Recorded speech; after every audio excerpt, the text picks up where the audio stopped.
Section 5.4 focuses on Bernoulli trials. So what is a Bernoulli trial? Let's say I have an experiment and there's only 2 outcomes, but those outcomes aren't necessarily equally likely. Whenever you have that experiment that only has 2 outcomes, so that having 2 is sort of the important thing here, that's called a Bernoulli trial. So we can think of a Bernoulli trial as something that only has 2 different outcomes. So let's think of some examples. So example, flipping a coin.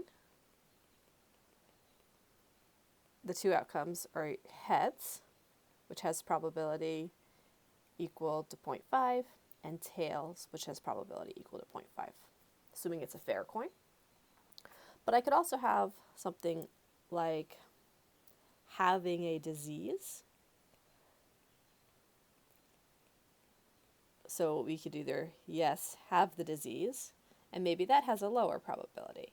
There's a probability of 2% that we have a certain disease, or we don't have the probability, we don't have the disease, and maybe that probability would be 0.98. So usually when we do this, we want to think about these 2 different probabilities, either a successful trial or a failure, which just means we didn't meet the condition we were looking to do. And usually we have the probability of success, successfully spelled success, as our P, and the probability of failure as our Q. So when we see our P's and Q's, the P is always going to be the probability of success, and the Q is going to be the probability of failure, for whatever failure and success mean in our example that we're working with. Now, if I'm just flipping a coin, I probably don't want to just flip it once. I'm going to want to flip it multiple times. So we're going to call that a repeated Bernoulli trial. And what we're going to look at in this section are different probabilities when we do repeated Bernoulli trials. And there's one big thing that we want to focus on. So this is our fundamental assumption for Bernoulli trials. And that is that the probabilities are always going to stay the same. So if I flipped a coin the first time, the probability of getting heads is 0.5. And no matter what happens, if I flip it more and more, that probability is still going to be 0.5. So my successive Bernoulli trials are independent. We don't have changing probabilities based on what's happened.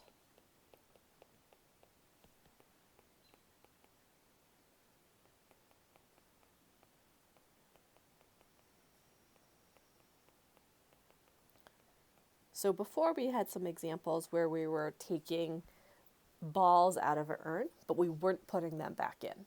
That would mean that the probability that we pulled a blue one might have decreased over time as I continuously pull blue marbles out of that urn. So that wouldn't be independent events. So that wouldn't count as a Bernoulli trial. So when we're thinking of these, we need to make sure if we're drawing something that we do that with replacement so that I'm not changing the probabilities over time. Let's look at an example of a Bernoulli trial here. We have a basketball player who makes 4 out of 5 free throws on average. If they take 10 shots, what's the probability that they make 8 of them? And what's the probability that they make at least 8? So let's do 8 first. And we're going to break this problem down into sort of 2 different questions. So the first question will be, let's say we want to make a specific 8. So let's say they made the first 8 shots. So we'll use S. That's going to mean they make the shot. That's a success. And then we'll use F for fail, or not making the shot. So if they made the first 8 shots, it would look like this. And then they would have 2 Fs at the end for failing to make that shot. So this is one possibility.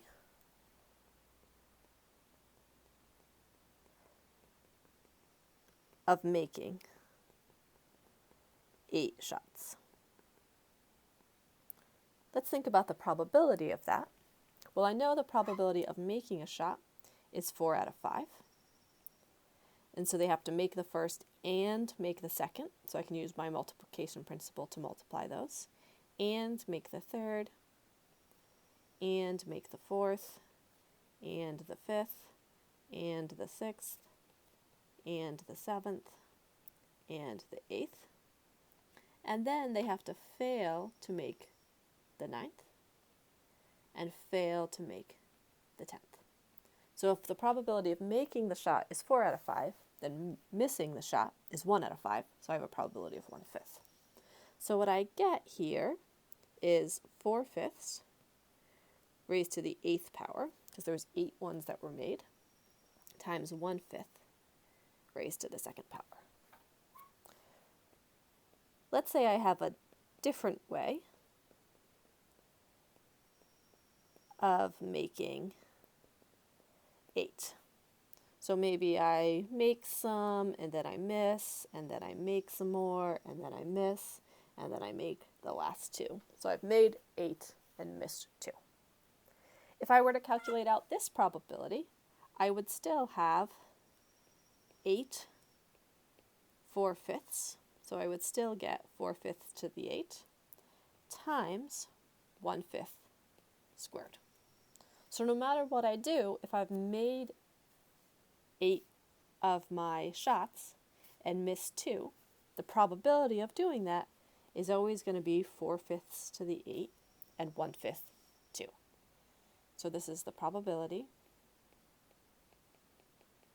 of making 8 and missing 2. So now I just need to think of the number of ways I could make 8 and miss 2. So let's give ourselves a little extra space here. So now, what is the number of ways to make 8 and miss 2? Well, I have to decide which 8 should we make. So there's 10 shots total, and I need to choose which 8 that we should make. So that's going to be my C, 10, 8. So now, if I have chosen which one to do, so I know which number of ways to make 8, times the probability of getting that, those two together will give me the probability that I make exactly 8. So overall, we first find the number of ways to make 8 shots, and then we multiply by the probability to make those 8 and miss the 2, and that gives me the probability of making exactly 8. So now let's go ahead and do our at least 8, and we'll sneak that over in the side here. So for at least 8, I have to either make 8 or make 9 or make 10. So we can use this formula we have, right? C, 10, 8. Which 8 do we make? By the probability of making the 8 and missing the 2. To make 9, first we have to choose which 9 we're going to make, times by the probability of making those 9 and missing the 1. To make 10, we choose which 10 to make. There's only one way of doing that.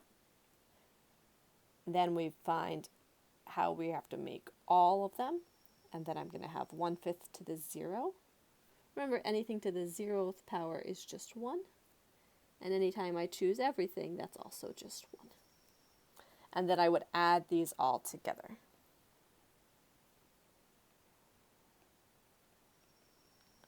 In the next slide, we'll we'll see a way to calculate these things out using Desmos, so it'll make things a little bit easier.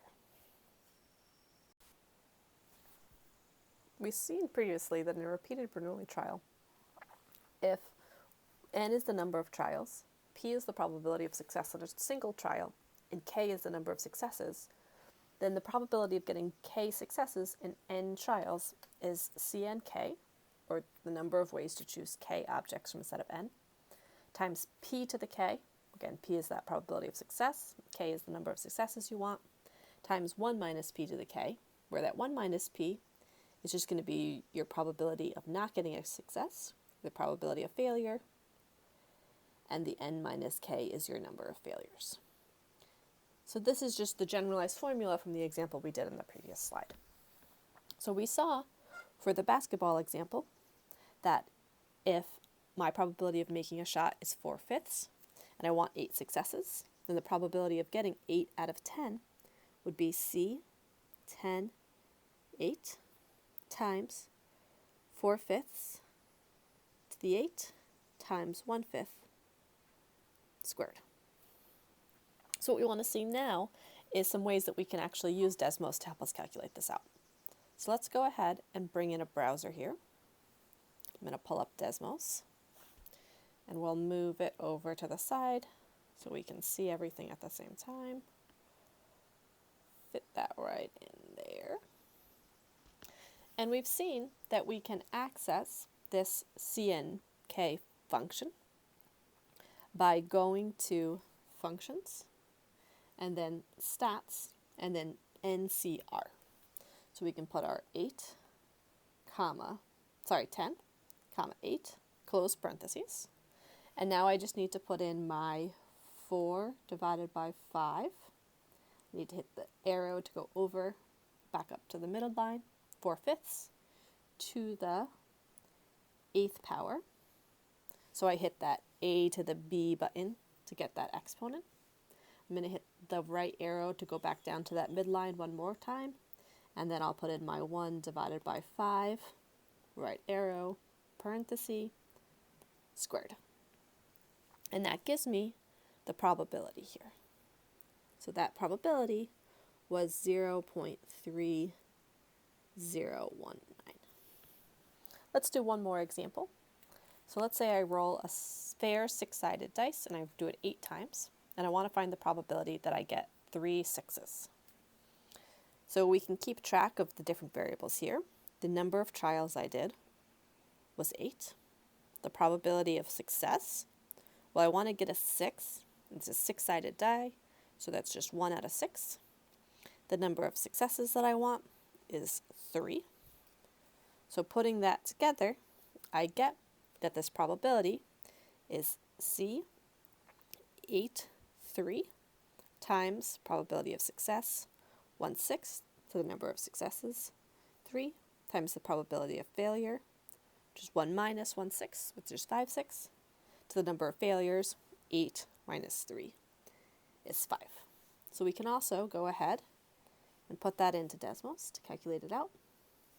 So I'm going to go Functions, I'm already in Stats, NCR, 8, 3, and then I'm going to multiply that by 1/6 to the 3rd power, exponent 3 over times 5/6, just my 6, to the 5th power, and that tells me that that probability is going to be 0.104.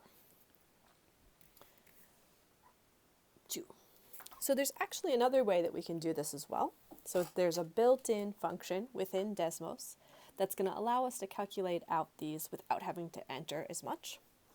So let's go ahead and look at an example of that.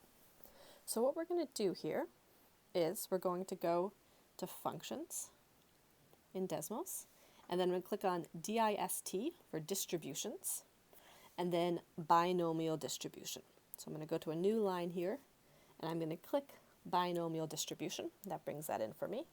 You could also just type out binomial dist.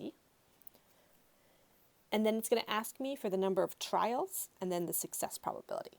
So for my first example, we did 10 trials.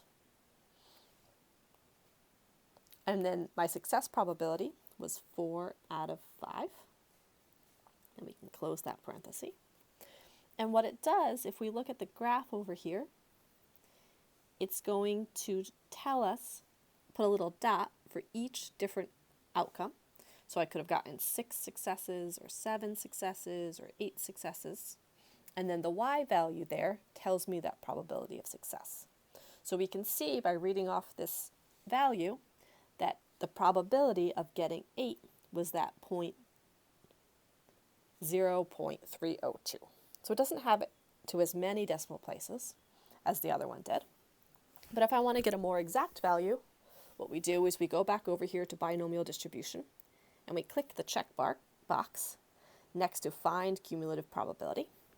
And it's going to give us this cumulative probability distribution function, this CDF.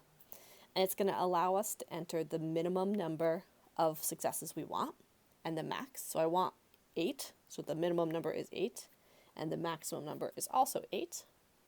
And then that value it gives us is exactly the value that we found before.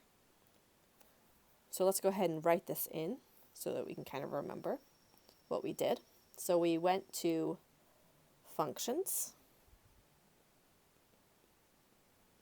distributions, and then binomial distribution. We put in our total number of trials and then our success probability. And then I went to the CDF and I said it was from 8 to 8. And that gave us the value.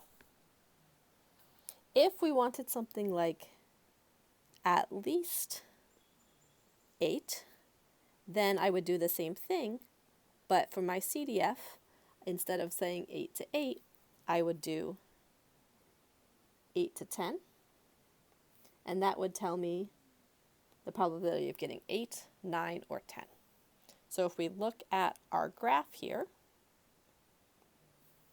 we can see it's taking the 8, the 9, and the 10, and it's highlighting all of those, because those are all of the ones that we're using right now in our CDF. Okay, so let's try this for our second example as well, just to make sure we have the process down. So let's go back in to our Desmos here. Maybe yours is looking like this to start out. So we're going to bring up the keyboard, or you can just use the keyboard that you have. Click on functions, distribution, and then binomial distribution. We put in the trials. So for the second one, we rolled the dice 8 times. And then the probability of success, which was 1/6. We can close that parenthesis. And now I don't want this green one anymore, so I'm going to click on that to turn it off. I just want to look at these purple dots. I wanted to find the probability of getting 3. So I can look at my graph, and that will give me the probability. Or for a more exact value, I click Find Cumulative Probability. And I say I want to go from 3 to 3, and that will give me the value there. So we can see that we got the same value as before.